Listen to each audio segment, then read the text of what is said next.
as promised, I said that I would show you my crazy collection. I obviously have more than that. Those are just my personal faves that I throw on display.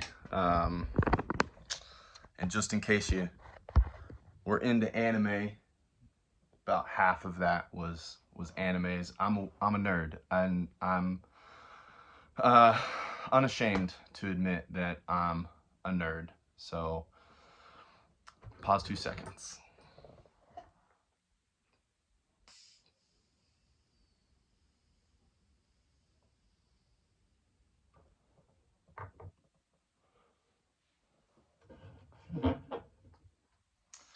All right. Well, it's your boy, the Panda. You know what time it is. Time for the Week 7 review. Before we get into that, I have to bring this up. I mentioned it last week. Not a whole lot of people commented on it. So I don't know if you guys don't care or if you just didn't have anything to say. But Anal Blazers, coming into this week, he was on a pretty short leash, SH there. And I was pestering, actually I was pestering Patrick about Anal Blazers getting his lineup adjusted, getting some people picked up because he had some guys on bye.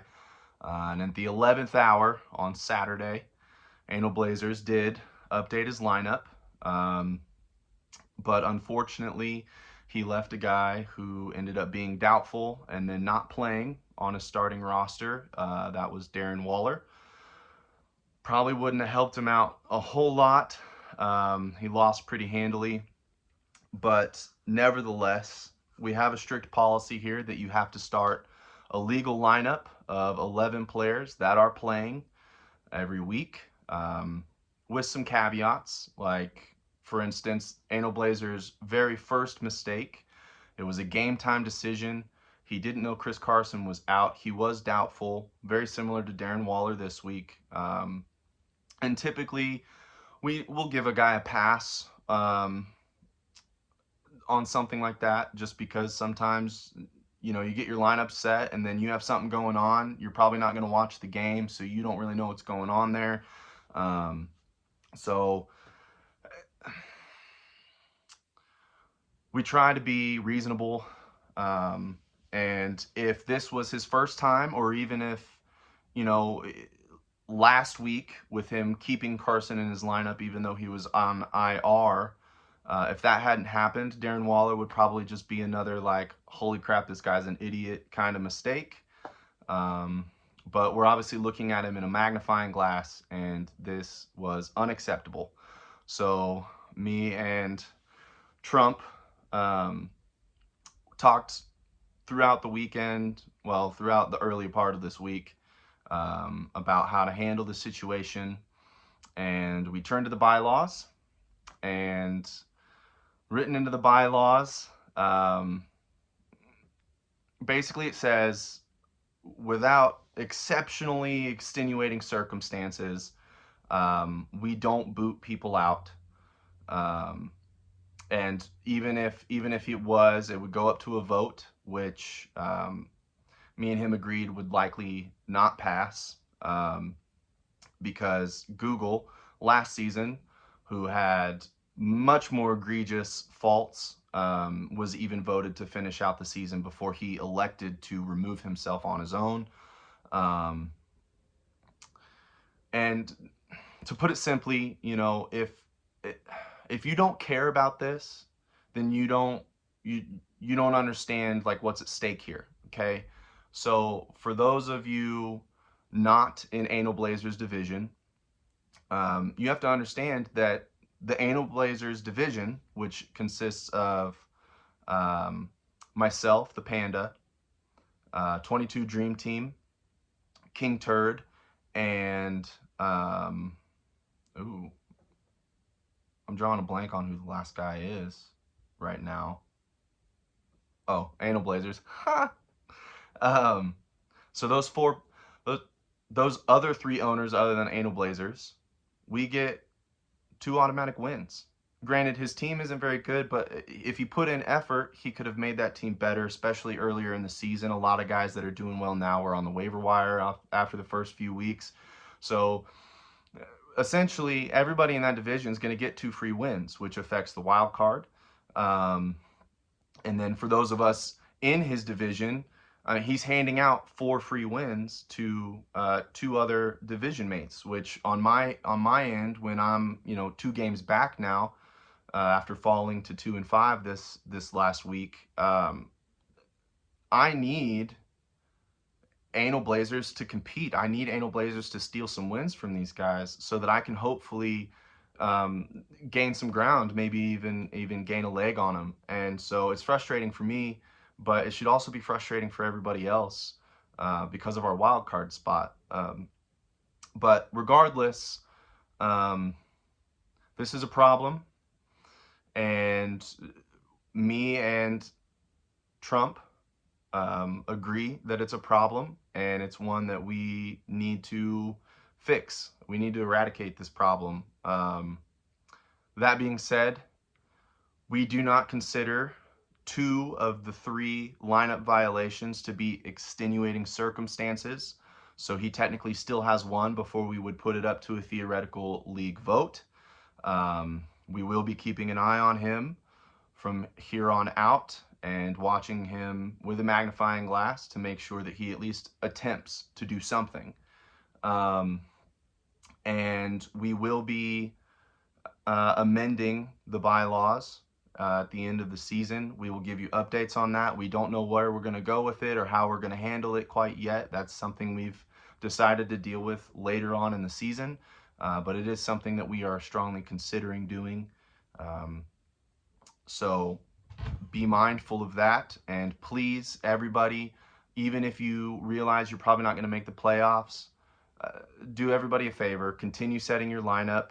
Continue trying, because you could steal a win from somebody that helps somebody else, or at least you can say that you tried to help the overall league by being competitive. So, yes, Anal Blazers, he messed up again. We're aware. Our hands are kind of tied right now, as far as what we can do as commissioners and the way that we perceive his crimes. I don't know. It's not like we're like the law or anything, but I mean, we kind of are. I don't know, whatever. You understand what I'm saying.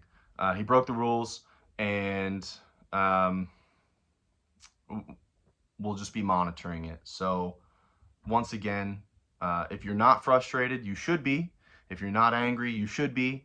But as of right now, we're just going to keep an eye on him and go from there and see what happens. So for those of you that were hoping for some sort of penalty or some sort of immediate fix to that problem, all you can do is hope that the Anal Blazers actually shows up for the rest of the season. And if he doesn't, and he does something egregious, look for a league vote to be made. And that's the bottom line. I'm not the Stone Cold Trash Panda anymore. I changed my name, which that brings me to the review. Me now changing my name to Fortune Favors the Panda for reasons. I'll get to that in a minute. Going up against the 22 Dream Team, I really needed this victory, and it was not even close. 170.2 to 113.4. I told everybody Dream Team has one of my favorite rosters, and it looks like after a few shaky weeks, he is returning to form. Yeah, so I have some ground to make up, and 22 Dream Team is staying right there with King Turd for that playoff spot. Donald Trump of fantasy football going up against Bison. Yeah, you mess with the bull, you get the horns. Donald Trump shows up 151.15 to 128.43. Bison, not quite there. You have impressed and impressed and impressed, but this week it wasn't quite enough, but I think you'll be fine. Anal Blazers versus King Turd of Shit Mountain. Again, Anal Blazers doesn't get a proper tight end in. He had, by the way, Dallas Goedert sitting on his bench, who was a fine start this week with Zach Ertz getting traded. Didn't start him, started Darren Waller instead. I understand why. Waller's a vastly superior tight end. But he was doubtful, ruled out. Could have had Dallas Goedert, but it wouldn't have mattered. King Turd took it to him, 179.15 to 124.67. And that 179, by the way, is good for high score of the week. King Turd gets his first of the season. Good for him. His team showed out. Probably didn't have a whole lot of buys to deal with on his end, which most of the rest of us did. I'll get to that again in a moment. Nailbender going up against Foosball. Foosball is the devil, pulls out the W, 134.17 to 104.55. Nailbender, again, his team is slipping. He posted, I think it was last week or the week before, that he is not a trader, at least until week 9. That trader, not traitor, okay? Which could be something that bites him, to be honest, because he needs some help. And yeah, I'm pretty sure he has a better record than me, though. So no, we're the same. We both have the worst records in the league, aside from Anal Blazers, who hasn't won. So yeah, Nailbender falls. Foosball gets the W. Joe Crutel going up against Blue Team, the ambiguously gay duo, killing it, 133.28 to 113.27. Joe Crutel, the rookie, he's doing all right. He did get a big victory over 22 Dream Team earlier in the season. It might have even been just last week or the week before. But yeah, he has potential. He has potential. But he needs some work. He needs to do some work. And then rounding out the matchups from last week, you have Spencer Strasmore going up against my boo, Caitlyn Jenner's fan club. Caitlyn Jenner gets the W, 155.68 to 123.12. That is the second loss in a row for the silent assassin, Spencer Strasmore. He'll be fine, but Caitlyn Jenner, you just ran into a buzzsaw there. Caitlyn Jenner's out for blood. Love it. Getting into some efficiency ratings, and this is where bye weeks are a big deal. We had five of our 12 teams had 100% efficiency this week. One being me at 100% and 22 Dream Team at 99.1, so right there. Yeah, my 100% wasn't nearly enough. I made a lot of really crazy moves. I was super undecided about a lot of people. I dropped people I probably shouldn't have in favor of some people that I ended up starting who disappointed. That's on me. I tend to overthink things. I do a lot of moving around throughout the week. You've probably noticed that. And this week with all my buys, I really needed to figure out something, and I just overdid it there. Donald Trump had 99.2 and Bison had 100. Again, that 100 was not enough to get the victory. He had guys like Austin Eckler, Najee Harris, and Jared Cook on bye, and then the injury to Antonio Brown is probably hurting him quite a bit. Anal Blazers had 91.2% efficiency, missing out on just Dallas Goedert. And then King Turd of Shit Mountain was a 100% efficiency, getting that solid week-winning victory. Nailbender was at 96.9, and Foosball is the Devil was at 98. And then Joe Crutel was at 96.4, and Blue Team was the final team at 100% efficiency.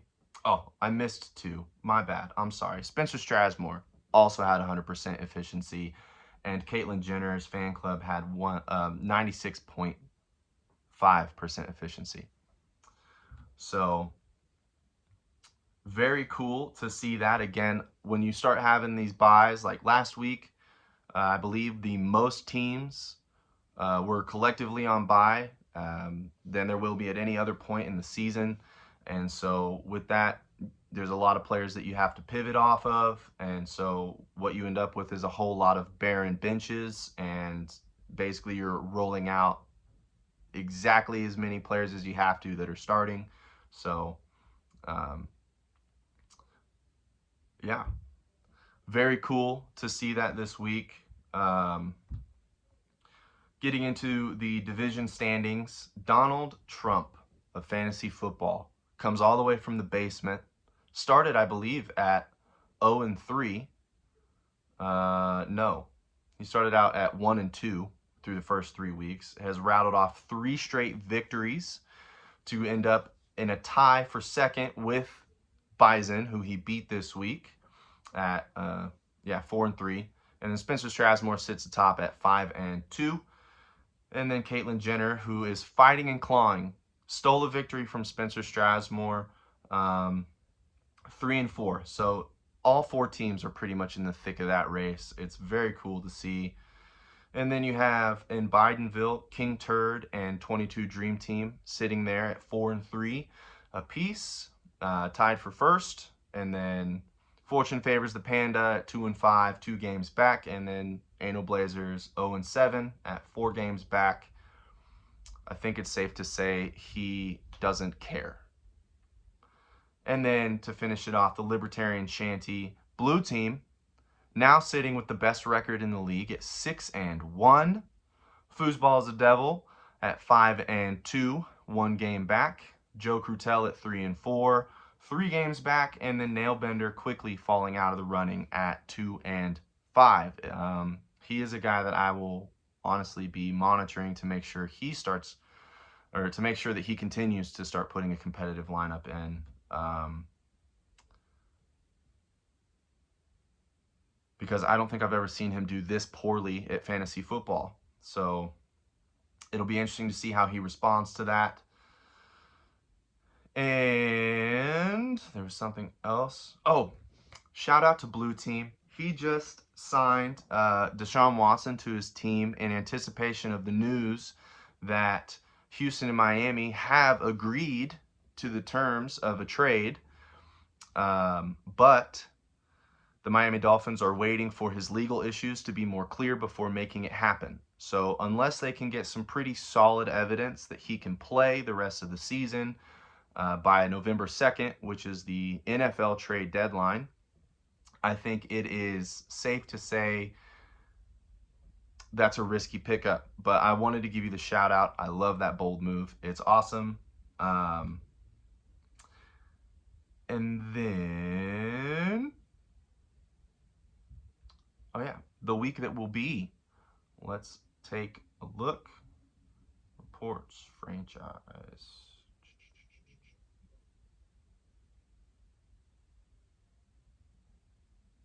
I could just do it on the home page, but whatever. All right, your game of the week this week is Spencer Strasmore, formerly the top dog of the league, going up against the new top dog, Blue Team. Right now, the early advantage is Blue Team, 135.26. He still keeps Allen Robinson in his lineup, even though he sucks. So expect less than 12.7 from him this week. And then you have myself going up against Joe Crutel. This is an important week for me. I have to prove that I'm better than the newbie. Got to get this W. I hold the early advantage at 131.46 to 104, but currently he has Derek Carr as his starting quarterback. He will have to pivot and adjust off of him because he's on bye this week. Excuse me. Donald Trump of fantasy football going up against Foosball is the Devil. Donald Trump has not updated his lineup. 1, 2, 3, 4, 5, 6, 7, 8. Yeah, he currently only has 9 players starting. Um, his total so far with those 9 players is 115.16. And Foosball is the devil who was excited to get his updated lineup in with his new addition, Stephon Diggs. Trade from me has a projected total of 150.46. I traded Stephon Diggs for Allen, or that would have been a bad trade. I traded Stephon Diggs for James Robinson, a guy who I think is going to be a top 5 running back for the rest of the season. And Stephon Diggs, well, doesn't score touchdowns because Emmanuel Sanders takes all of those. So it'll be interesting to see how that trade works out for the both of us. And then you have Caitlyn Jenner's fan club going up against King Turd of Shit Mountain.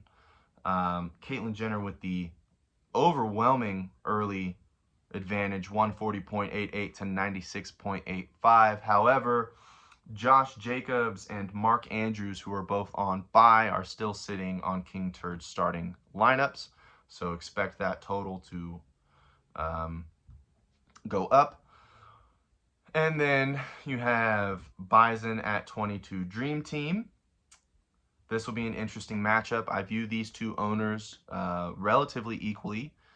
22 Dream Team is a good drafter, a good projector of talent at the beginning of the season, and Bison has just done amazing work on the waiver wire, picking up all the right players.